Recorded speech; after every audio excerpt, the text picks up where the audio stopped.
Hi, welcome to Tailgate Talks with Farmers Co-op Society. My name is Aric Herder. And I'm Josh Plueger. And we're both agronomists here at FCS. Today we're going to talk to you about cover crops and a few things about them. Josh, say I wanted to plant a cover crop. What's the first thing I should consider? First thing you want to consider is your goal. If you want to take care of water quality, soil erosion, if you're doing it for weed control, forage is a big one. Lots of different things you want to do, or multiple of all of them. Okay. And if we decide on a specific cover crop, what kind of cover crops do we offer here at FCS? We offer rye, radish, and oats. And we got those in bulk and they're ready to go whenever we need them, right? Correct. Awesome. So Josh, we got these cover crops. When's the best time to plant them? Usually you want to plant as soon as you can get the crop off. You can also do it interseeding, and usually if you're doing it in rows of beans, when the first leaves start falling off, or if you're doing it in corn, about the half milk line. Okay. Most people tend to do it after the crop is off. That way they don't run anything down. Hopefully we have a long enough harvest that we can do that. Yeah. I know it's definitely good for them silage acres to get some kind of cover back on before the winter. And if you're looking at grazing some of it, get that rye option in there to get some growth on before the winter and bring the cows back home, right? Yep, and it also gives you a good opportunity to get manure out early.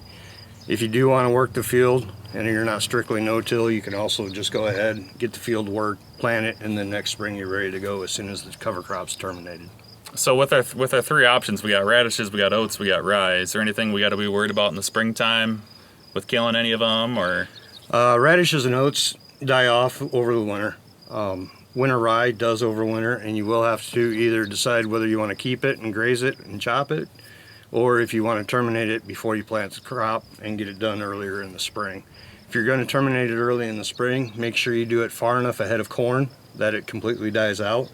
If you're doing it in front of beans, you can actually plant the beans into the cover crop and then worry about terminating the cover crop. And that gives us a benefit of weed control that coming year after Most that. definitely. Yeah.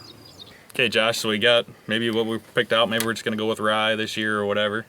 So how do we do that, or what do we offer here at FCS?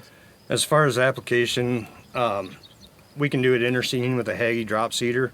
Go over the top of the crop, get everything right down on the ground where you need it. We also have aerial applications for the fields that it doesn't work on, like contoured fields, and also put it on that way. Best option I think we can do is probably actually get it in the ground, especially on a dry year like this, to make sure we get it in moisture. Be using our drills, and typically your seeding rates are going to be less, and you're going to have better germination across the whole field if we do it that way.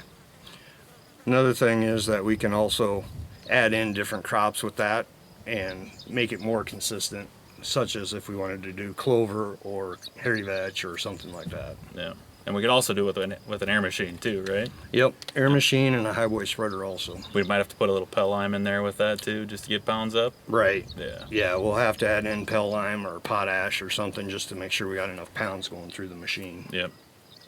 Well, if you got any other questions about cover crops, you can reach out to your local FCS agronomist. Usually if I have a question, I call this guy right here. But you can find our link in the description. That'll take you to a page that shows you where the FCS agronomists are at.